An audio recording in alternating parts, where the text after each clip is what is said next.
Jeff Cioletti, author of The Drinkable Globe, and as you can see, I am in Amsterdam, and I've been on a bit of an exploratory trek.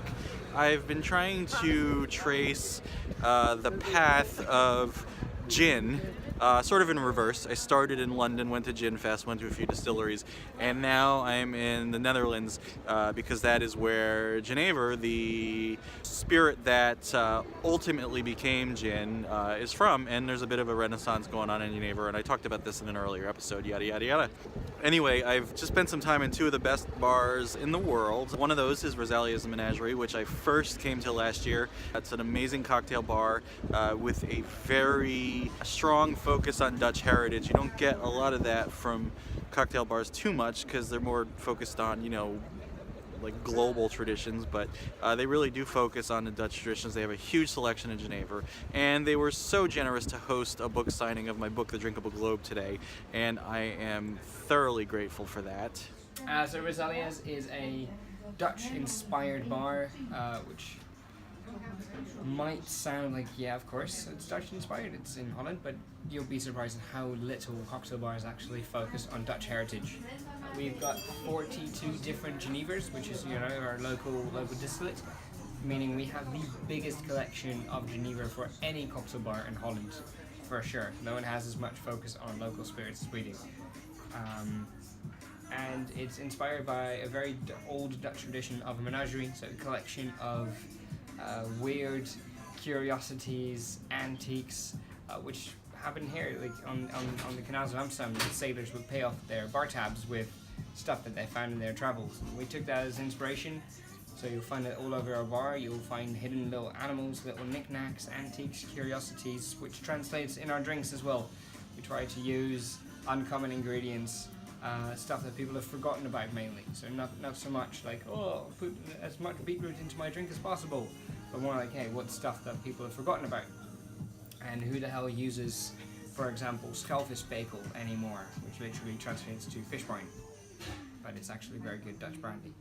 And that's what we do. We take old, forgotten stuff that your grandfather used to drink and probably hated it as well, and turn that into delicious drinks.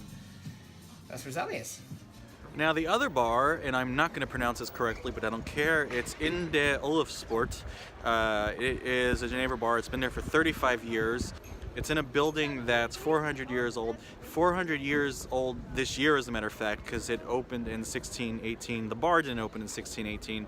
It's been a lot of things prior to a bar. It was a bakery, but they are sort of the preeminent genever bar here.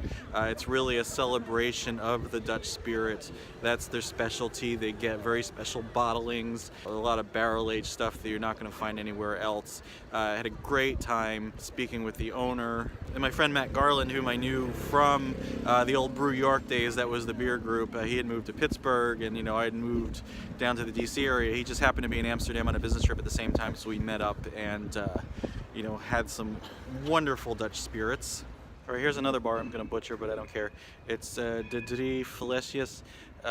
It's more of a Balls genever bar. I mean, pretty much it's branded with balls, and they have a lot of really different expressions of the spirit. Sort of a dusty floor, very old room. They've got casks everywhere and stuff. And tomorrow I am hopping a train to Schiedam, or is it Schiedam? I can't pronounce it right. It's Schiedam.